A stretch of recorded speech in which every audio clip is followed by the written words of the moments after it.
తత్సత్. ఓం ఓం నారాయణ సమారంభాం శంకరాచార్యమధ్యమాం అస్మదాచార్యపర్యంతాం వందే గురుపరంపరాం.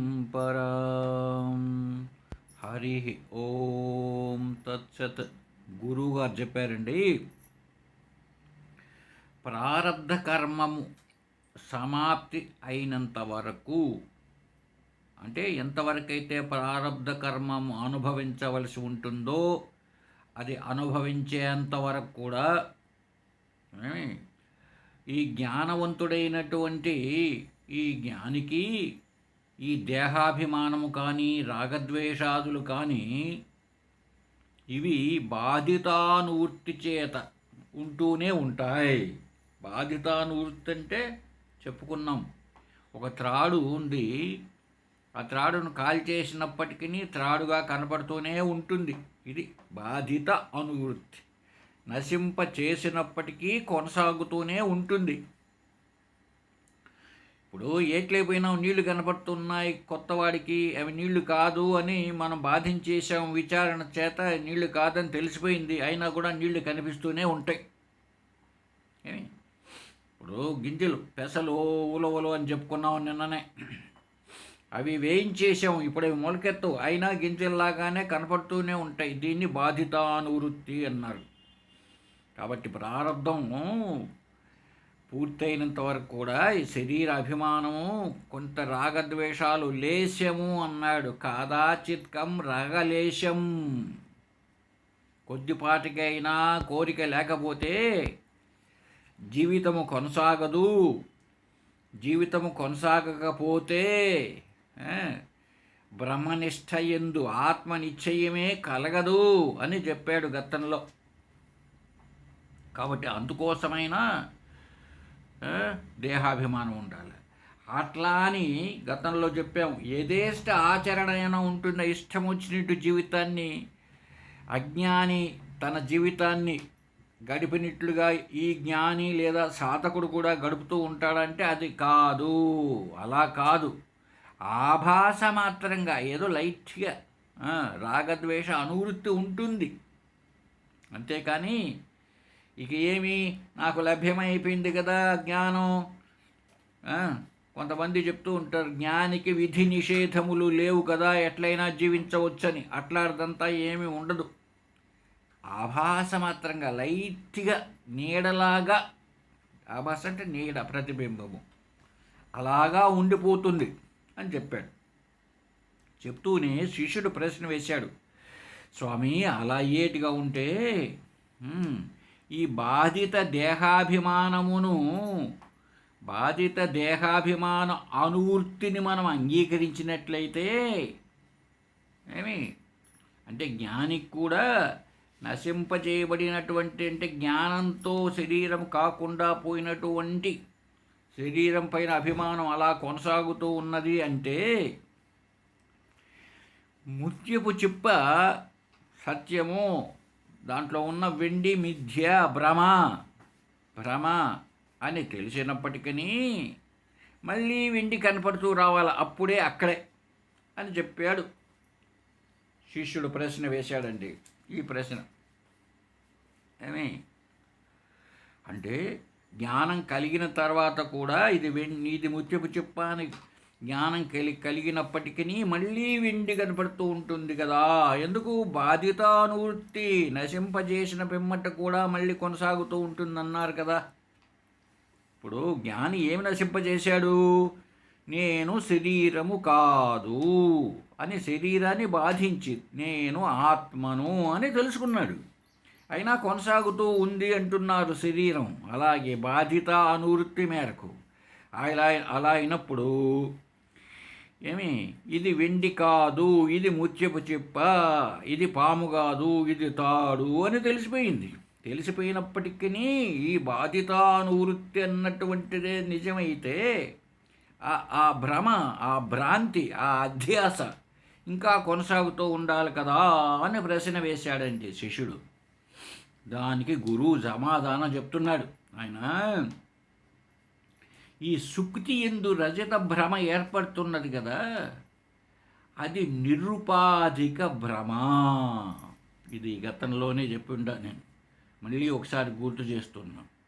ఈ భ్రమ రెండు రకాలు: భ్రాంతి. సోపాధిక భ్రమ, ఉపాధితో కూడినటువంటి భ్రాంతి. నిరుపాధిక భ్రమ, ఉపాధి లేనటువంటి భ్రాంతి. ఇప్పుడు చెప్పాడు దానికి ఉదాహరణ. ఒక టేబుల్ మీద ఒక స్ఫటికం ఉన్నది, లేకపోతే గాజుతో తయారు చేసిన ఒక వెయిటర్ అనుకుందాం. దాని పక్కన ఎర్రని రోజా పుష్పం పెట్టినప్పుడు ఈ రంగు లేనటువంటి ఈ స్ఫటికము మీద ఆ రంగు పడుతున్నది, ఎర్రగా కనిపిస్తున్నది. ఇప్పుడు ఆ వెయిటర్ అంటే నిజానికి ఎరుపు రంగు లేదు. ఇప్పుడు ఇది భ్రాంతే, ఎర్రగా కనపడుతున్నది, ఇది ఎరుపు ఎర్రది అనుకోవచ్చును. లేదో బ్లూ రంగు పెడితే బ్లూగా కనపడుతూ ఉంటుంది. ఇది భ్రాంతే. ఎటువంటి భ్రాంతి అంటే సోపాధిక భ్రాంతి. ఎలాగా? ఈ భ్రాంతి కలగడానికి ఒక ఉపాధి ఉన్నది ఆ ప్రక్కన. అది ఉంటే ఇది ఇలా కనపడుతూ ఉన్నది. దీన్ని సోపాధిక భ్రాంతి అన్నారు.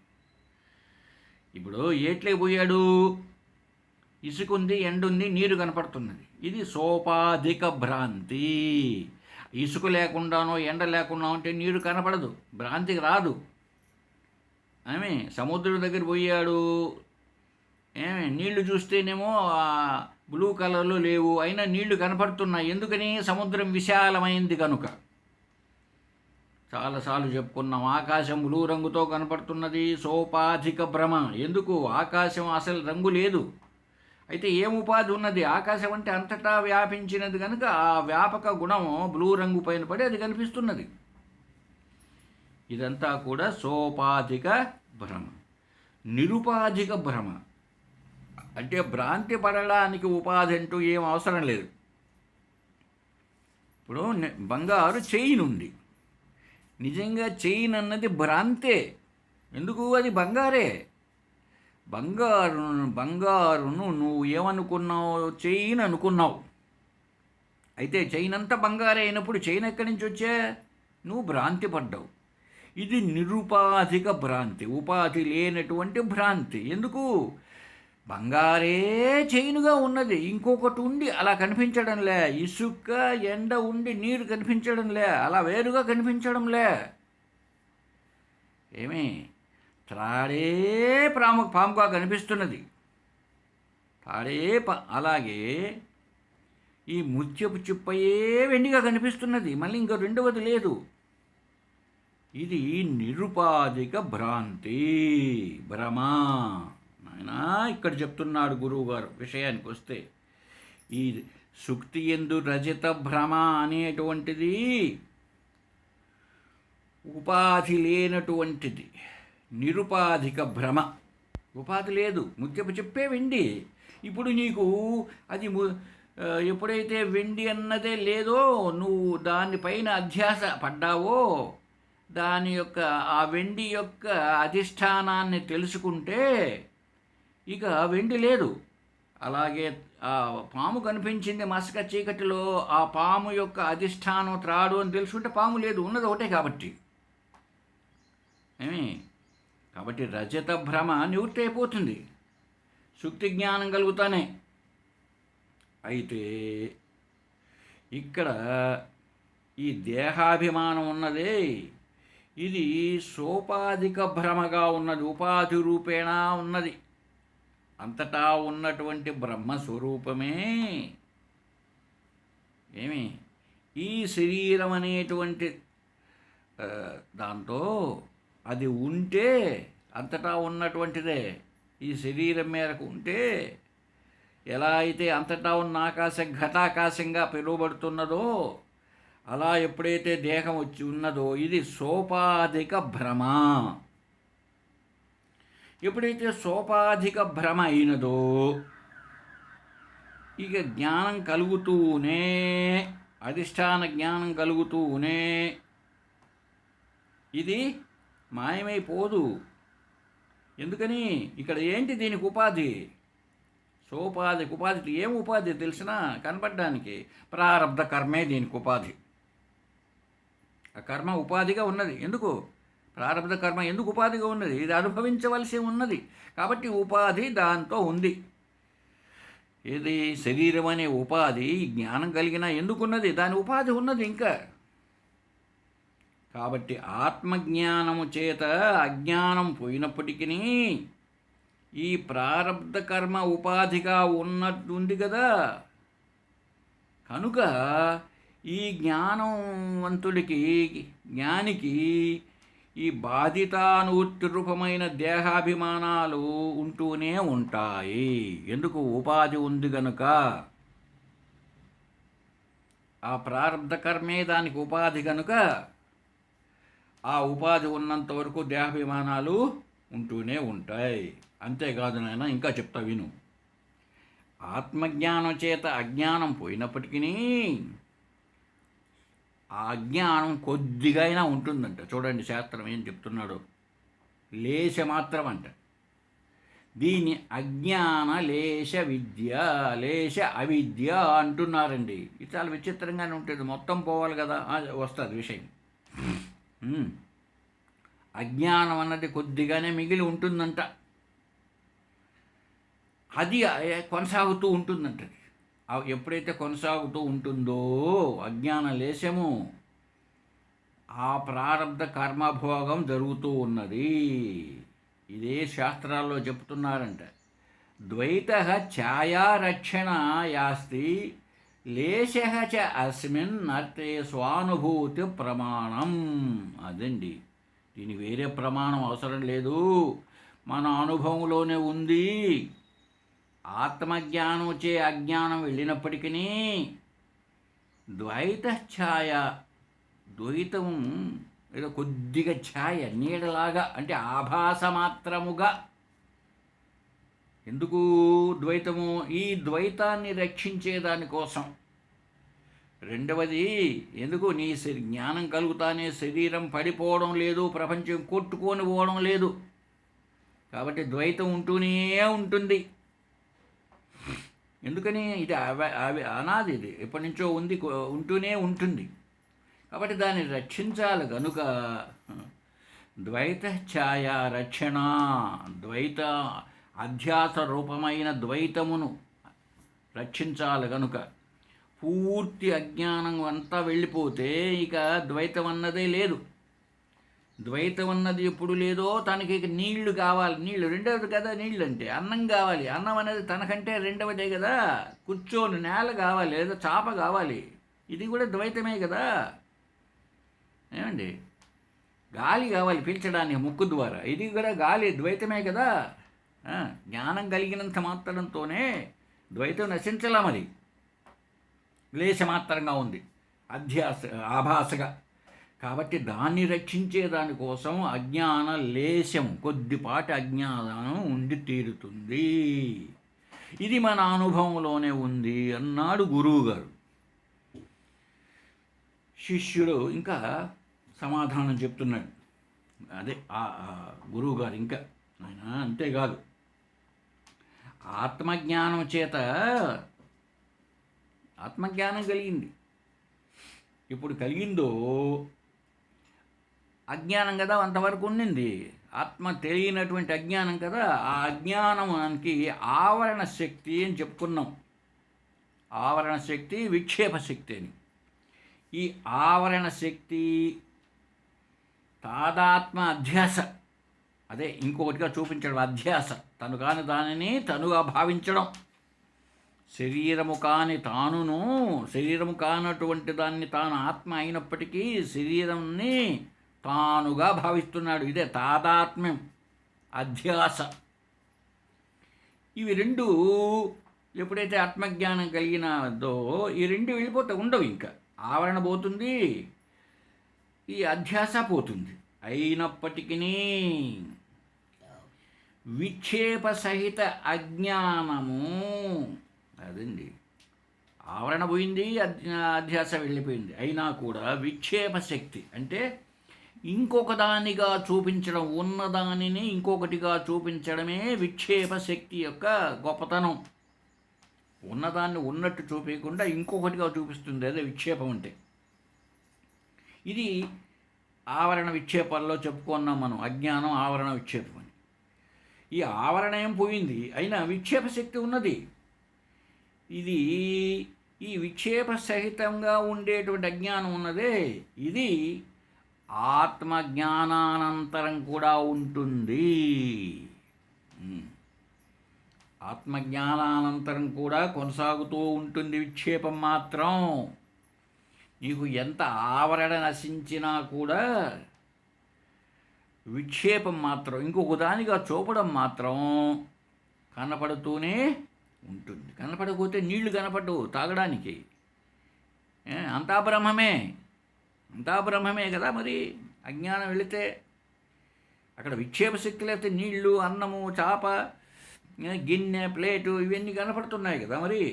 కాబట్టి ఈ విక్షేప శక్తితో పాటు ఉన్నటువంటి అజ్ఞానము జ్ఞానం కలిగిన తర్వాత కూడా ఉంటుంది. అజ్ఞానం యొక్క ఆవరణ పోయింది అంటే జ్ఞానం కలిగింది, అంతా ఆత్మయే, అంతా బ్రహ్మమే అని తెలిసింది. కాబట్టి ఆ విక్షేప శక్తి ఉందే అజ్ఞానంతో, దాన్నే అజ్ఞాన లేశం అన్నాం. అంతేగాని అజ్ఞాన లేశం అంటాను మళ్ళీ అజ్ఞానంలో కొన్ని భాగాలు ఉన్నాయా, 1/3, 1/4, 1/10 అని ఏమన్నా, అలా లేదు. అజ్ఞానం అన్నదానికి అవయవాలు లేవు. కొద్దిపాటి సగం పోయింది, ముక్కాలు భాగం పోయింది అన్నది లేదు. అయితే మరి ఎందుకన్నాము, పైన చెప్తూ నీకు అజ్ఞాన లేశం ఉన్నది. ద్వైత ఛాయా రక్షణాయాస్తి లేశశ్చాస్మిన్నత్తే స్వానుభూతి ప్రమాణం అని శృతి వాక్యాన్ని చెప్పడం జరిగింది కదా. అక్కడ లేశము అంటే అర్థం ఏమిటంటే ఇది అజ్ఞానం యొక్క విక్షేప శక్తినే అజ్ఞాన లేశమనడానికి వచ్చేసింది. ఇప్పుడు ఆవరణ శక్తికి ఏమి అజ్ఞానంతో కదా ఆవరణ వచ్చింది, అది ఆత్మజ్ఞానంతో విరోధం ఉంది కాబట్టి పోతుంది, ఆవరణ పోతుంది. మరి విక్షేపము ఆత్మజ్ఞానంతో విరోధం లేదు అంటే నశించదు, విక్షేప శక్తి నశించాలనేం లేదు. కనుక ఈ విక్షేప శక్తి సహిత అజ్ఞానము కొనసాగుతూ ఉన్నందువలననే ప్రారబ్ధ కర్మ యొక్క భోగము సంభవించుచున్నది. అది ఆ ప్రారబ్ధాన్ని అనుభవిస్తున్నాడు. నిజంగానే నీళ్లున్నాయని, నిజంగానే అన్నం ఉందని అనుకొని తింటున్నాడు. రెండవ దాన్ని కూడా ఉంది అని భావిస్తున్నాడు. ఎందుకు? ఇదిగో విక్షేప శక్తి అలా చూపిస్తున్నది. ఆవరణ పోయింది, సర్వం బ్రహ్మమయం తెలిసిపోయింది, ఆవరణ పోయింది. అయినా కూడా ఈ విక్షేపం మాత్రం పోలే. ఈ విషయంలో మళ్ళీ శిష్యుడు ప్రశ్న వేశాడు, స్వామి ఇప్పుడు మీరు విక్షేప శక్తిని ఒప్పుకుంటున్నారు, ఆ విక్షేప శక్తితో పాటు ఉన్నటువంటి అజ్ఞానం ఉన్నదే అది ఉంటుంది అంటున్నారు జ్ఞానికైనప్పటికీ, దాంతో ప్రారబ్ధాన్ని అనుభవిస్తున్నాడు జ్ఞాని అయినప్పటికీ అంటున్నారు. మరి అలా అయినప్పుడు జన్మాంతర ప్రాప్తి కూడా కలగచ్చు కదా, చనిపోతే మళ్ళీ పుట్టవచ్చు కదా. ఎందుకు? అజ్ఞానం అనేది ఉన్నది కదా, విక్షేప శక్తితో కూడిన అజ్ఞానం అంటున్నారు కదా ఒకవైపున. కాబట్టి మళ్ళీ చస్తే మళ్ళీ పుట్టే కథ ఉన్నది కదా, అజ్ఞానం పూర్తిగా నశించలేదే అనే ప్రశ్న వేశాడు. జవాబిస్తున్నాడు గురువు, ఆయన జ్ఞానికి జన్మాంతర ప్రాప్తి కలగాలంటే అంటే మళ్ళీ చచ్చిపోయి మళ్ళీ పుట్టాలంటే ఏ కారణము లేదు. ఎందుకో తెలుసా? నిజంగానే అజ్ఞానము అంటే తెలియకుండా పోవడం, అగ్రహణం, ఇది కాదు జన్మకు కారణం. వాస్తవానికి అజ్ఞానం తన రూపము చేత జన్మానికి తిరిగి జన్మ రావడానికి కారణం కాదు. మరి ఏంటి? ఎట్లాగా కారణం అవుతున్నది అజ్ఞానం అంటే, ఎప్పుడైతే అజ్ఞానం ఉన్నదో ధర్మ అధర్మాలనేటివి తయారయ్యాయి ఆ వ్యక్తిలో, ఆ సాధకుడిలో, ఆ జీవుడిలో. అంటే పుణ్యము, అధర్మం అంటే పాపం. ఇవే పుణ్యకర్మలు, పాపకర్మలు. అజ్ఞానం చేత నేను వైకుంఠానికి కైలాసాన్ని పోతానని పుణ్యకర్మలు చేస్తాడు, ఇహలోక సుఖాల కోసం పాపకర్మలు చేస్తున్నాడు. ఎందుకు? అజ్ఞానం చేత. ఇవి ఈ రెండు, ఈ ధర్మము అధర్మము అంటున్నామే, అదే పుణ్యం పాపం అని, ఇవి జన్మానికి కారణం కానీ కేవలం అజ్ఞానం కారణం కాదు. ఎందుకో తెలుసునా? గాఢ నిద్రలో కేవలం అజ్ఞానంతో కదా హాయిగా నిద్రపోతున్నాడు. వాడి వల్ల ఏమన్నా పుణ్యపాపాలు ఉన్నాయా? లేవు. మెలకువలో చేసినప్పుడు చేసినటువంటి ధర్మాధర్మాలకు మాత్రమే పుణ్యపాపాలు. కాబట్టి కేవలం అజ్ఞానం కారణం కాదు. అజ్ఞానం చేసే కార్యములు ఉన్నాయి. అజ్ఞానం వలన చేయబడే ధర్మాధర్మములే కారణాలు. సరే, ఇప్పుడు ఏమైంది? జ్ఞానం కలుగుతూనే ఆ ధర్మ అధర్మాలు ఉన్నాయి, పుణ్యపాపాలు. అవి ఎక్కడున్నాయి? వాడి సంచిత కర్మలో ఉన్నాయి. ఆ సంచిత కర్మలో ఉండబట్టే జన్మానికి కారణమైంది. ఇప్పుడు సంచిత కర్మ ఏమైంది? ఆ ధర్మాధర్మాలు అది జ్ఞానం కలుగుతూనే అజ్ఞానం యొక్క ఆవరణ శక్తితో సహా, ఆ ధర్మ అధర్మాలతో సహా సంచిత కర్మంతా కూడా లేకుండా వెళ్ళిపోయింది. కాబట్టి ఆత్మజ్ఞానం వలన అజ్ఞానం యొక్క ఆవరణ ఎప్పుడు పోయిందో సంచిత కర్మ నష్టమైపోయింది. సరే, ఇక తెలుసు నీకు, ఆత్మజ్ఞానం కలిగిన తర్వాత ఆగామి కర్మలు జ్ఞానికి అంటవు. అంటే ఆత్మజ్ఞానం కలిగిన తర్వాత కూడా మళ్ళా ఏమండి అతడు పుణ్యకర్మలో పాపకర్మలో చేస్తాడు కదా అని అంటే దానికి శాస్త్రం చెప్పింది, పుణ్యకర్మలు చేస్తే ఆ ఫలితం, పుణ్య ఫలితం ఆ జ్ఞానిని ఆదరించే వాళ్లకు, గౌరవించే వాళ్ళకు పోతుంది.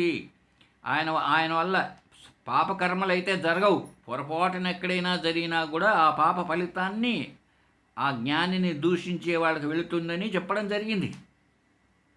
అంతేకాకుండా అసలు ఈ జ్ఞాని కర్తయే కాకుండా పోయాడు కనుక అసలు పుణ్యాలు లేదు, పాపం లేదు. సరే, కాబట్టి సంచిత కర్మ ధర్మాధర్మాలతో కూడి ఆవరణ శక్తిగా ఉంది, అది నశించిపోయింది, జ్ఞానం కలుగుతుంది. ఆగామి కర్మ అసలు అంటదు, ఇంకా మిగిలింది ప్రారబ్ధ కర్మ. ఈ ప్రారబ్ధ కర్మ భోగము చేత నష్టమగుచున్నది.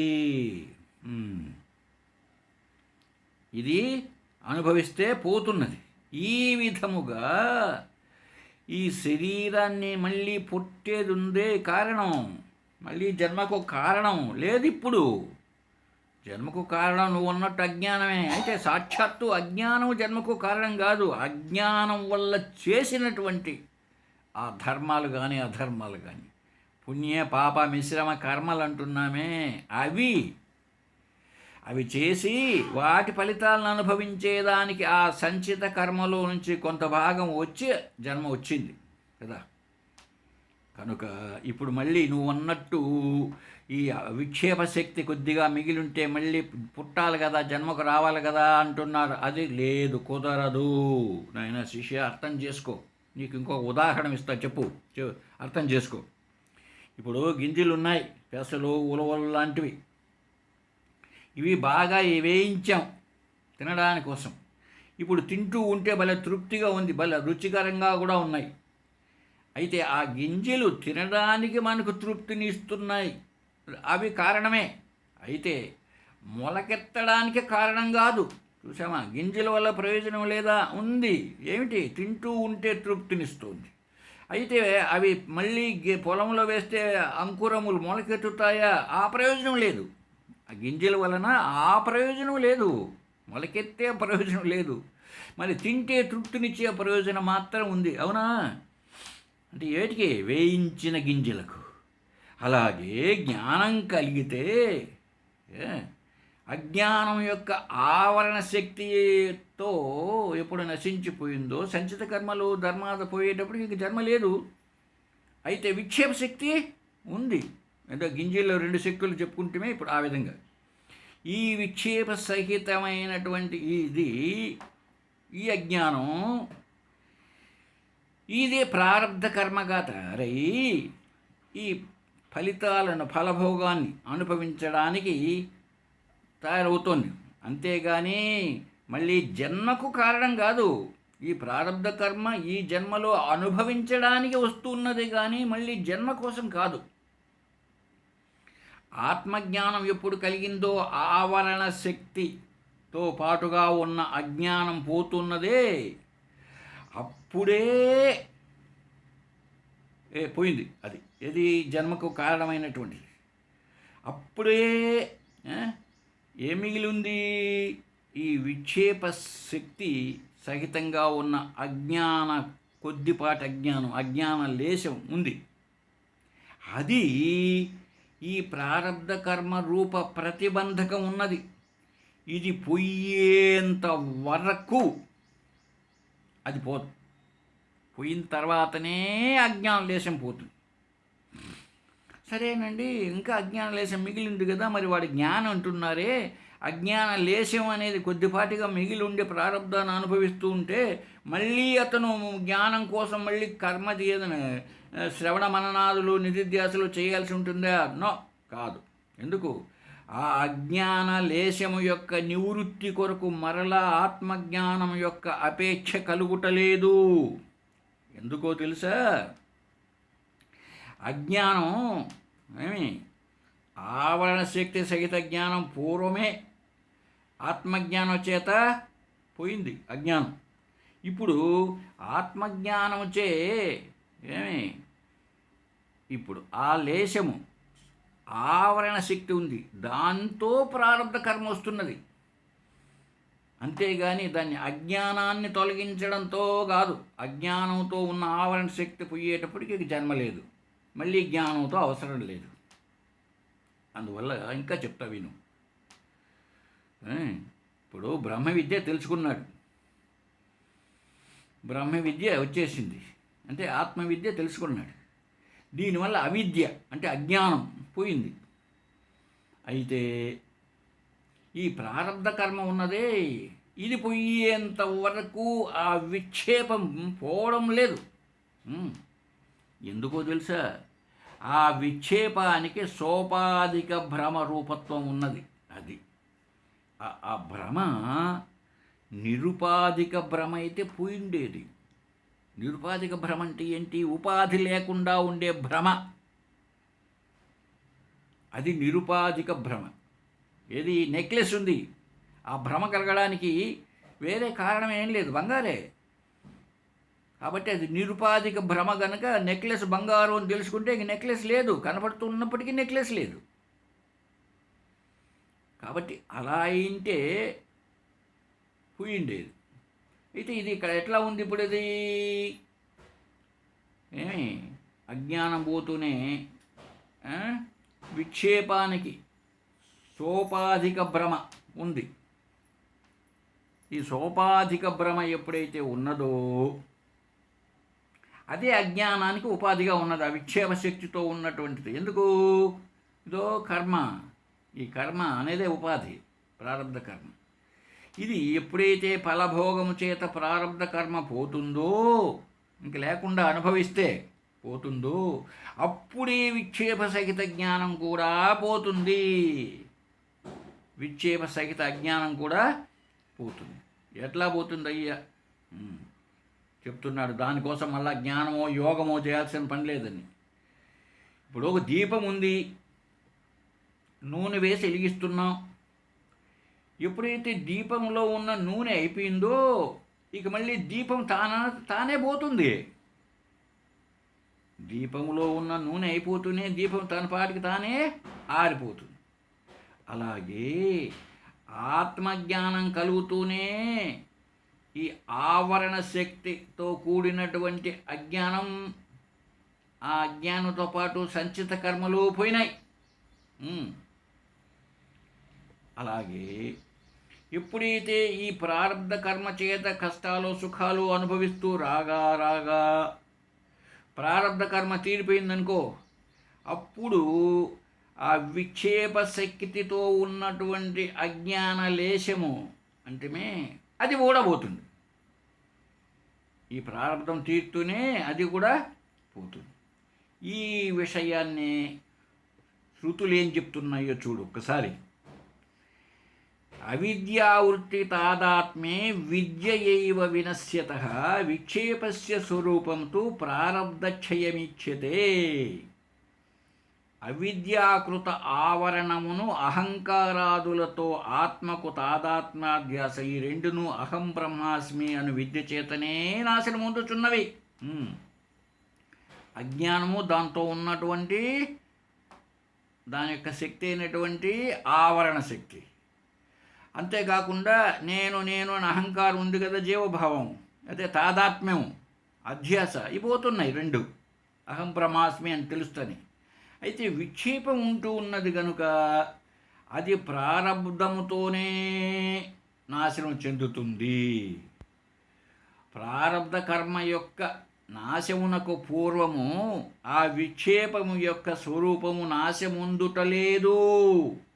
చూడండి, మంత్రంలో శ్లోకంలో ఉంది, విక్షేపస్య స్వరూపంతో ప్రారబ్ధక్షయమిచ్యతే.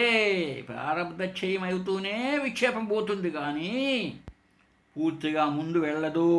అంతేకాకుండా ఈ ప్రారబ్ధ కర్మ యొక్క నాశాంతరమే విక్షేప శక్తి పోతుంది. ఏమి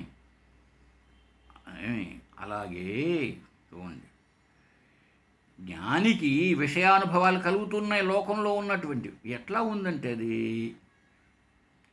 స్ఫటికమందు లోహిత భ్రమ వలె సోపాధిక భ్రమ అయి ఉన్నది. ఇంతకుముందే చెప్పుకున్నాం.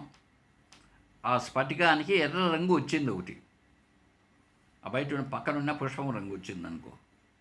ఇప్పుడు అది ఏ భ్రమ? సోపాధిక భ్రమ. ఎప్పుడైతే ఆ ఉపాధి వల్ల వచ్చినటువంటి భ్రమ కనుక అది ఉపాధి పోతూనే పోతుంది. అందువల్ల ఇక్కడ కూడా ఏంటి ఉపాధి? అవిక్షేప శక్తి అనేది ఉన్నందువలనే వీడు విషయానుభవం కలుగుతుంది లోకంలో జ్ఞానికి. అయినప్పటికీ ఈ లోకంలో ఉన్న విషయానుభవం ఆత్మజ్ఞానానికి విరోధం కాదు. ఎంతో విషయానుభవం ఉందండి, ప్రపంచంలోనే జీవించాలి. ఇప్పుడు జ్ఞానం కలుగుతూ వచ్చిన ఇబ్బంది అంతా అదే. చాలామంది వేసే ప్రశ్న ఏంటంటే, జ్ఞానం కలిగింది కదండి అంటారు. జ్ఞానం కలుగుతూనే చనిపోవాలన్నమాట. అప్పుడు శరీరం చాలించాలి. అది జ్ఞానం కలుగుతూనే శరీరాన్ని చాలించేటిగా ఉంటే శరీర మనోబుద్ధులు నశించిపోతే ఇవన్నీ పోతాయి. అలా పోవడం లేదు. ఎందుకు? ఒక్కసారి విలువబడిన బాణము ఎంతవరకు ప్రయాణం చేయాలో అన్న చెప్పుకొని ఉన్నాం మనం. కాబట్టి జన్మతః ఎంతవరకు అయితే ఉండాలో అంతవరకు శరీరం అనేది ఉంటుంది అంటే ఇంకా ప్రారంభ కర్మ ఉన్నట్టే అది. అయితే ఆ జ్ఞాని దృష్టిలో ప్రారంధం లేదు. అతనికి ఎవరైతే అనుభవిస్తున్నారో అతని దృష్టిలో తాను బ్రహ్మమే, సర్వం బ్రహ్మమయమే అన్నది ఉంటుంది. ఆ జ్ఞానిని చూచే వాళ్ళకు మాత్రం ఆ జ్ఞాని కష్టాన్నో సుఖాన్నో అనుభవిస్తున్నాడు అని తలపోస్తూ ఉంటారు వీళ్ళు. ఎందువల్లది? ఎందుకు పోలేదండి? అది విరోధి కాదు.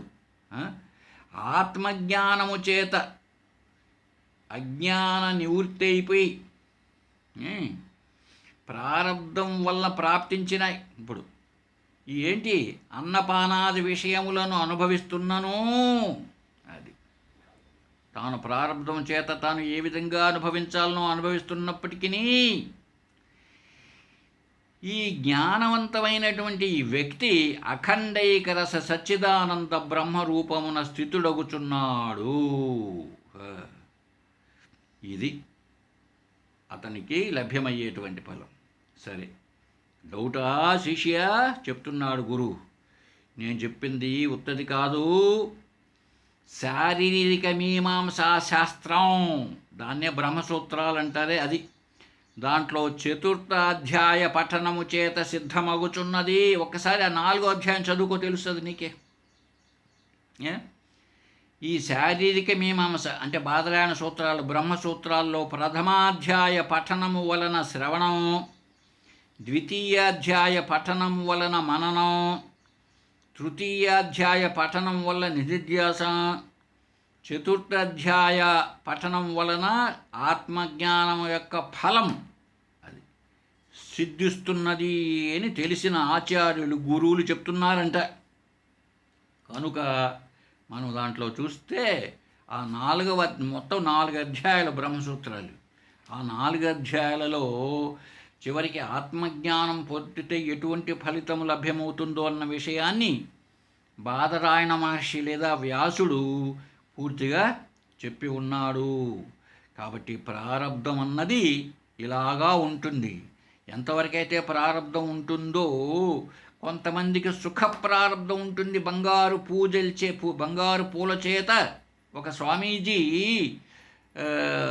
బర్త్డే అంటే పుట్టినరోజును షష్ఠి పూర్తిని చేసుకున్నారు. అది ఆయన ఒక సుఖ ప్రారబ్ధం. కొంతమందికి దుఃఖ ప్రారబ్ధం ఉంటుంది. అయితే అది నేను చెప్తున్నాను కదా, వాళ్ళ దృష్టిలో ఉండదు. ఇప్పుడు రమణ మహర్షి గారికి ఆ సంకల్లో దాన్ని ఏదో అంటారు, కార్సినోమా కాదు, క్యాన్సర్ కాదు, దాన్ని ఏదో అన్నారు. అంత ఉండినప్పటికీ కూడా ఆయన నవ్వుతూనే ఉండేవాడంట. ఎందుకు ఆయనకు లేదు మరి బాధ.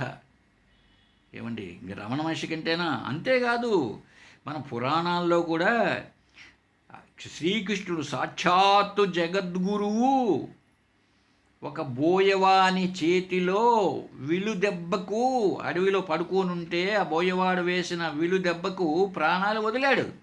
ఎందుకంటే ప్రారంధం అంట. ఏం ప్రారంధం? వాడు గత జన్మలో వాలి అంట. ఆ వాలిని శ్రీరామచంద్రుడు చెట్టు చాటు నుంచి చంపాడు కదా, అదంటే దానివల్ల ఇలా జరిగింది. చూశారండి. కాబట్టి మరి అంతేకాదు, సాక్షాత్తు శ్రీరామచంద్రుడు కూడా లక్ష్మణుడితో సహా సరయూ నదిలో మునిగిపోయారు. అంటే శరీరంతో సహా మళ్ళీ కనపడలేదు వాళ్ళు. ఏమి అంటే కొంత శాస్త్రంలో కొంతమంది చెప్పవచ్చు, పురాణ పురుషులు ఏమని, వాళ్ళు శరీరంతో కూడా నీళ్లలో మునిగి పైకి పోయినారని. నీళ్ళలో మునిగే పోవాలన్నా బయట నుంచి కూడా పోవచ్చు బుయ్యమని. అదంతా మనం తర్కించడానికి కాదు. ఎందుకు చెప్పుకుంటున్నామంటే, ప్రారబ్ధం అన్నది అనుభవించి తీరాలి. అయితే అనుభవించేవాడికి తెలీదు. సరే, హరి ఓం తత్సత్.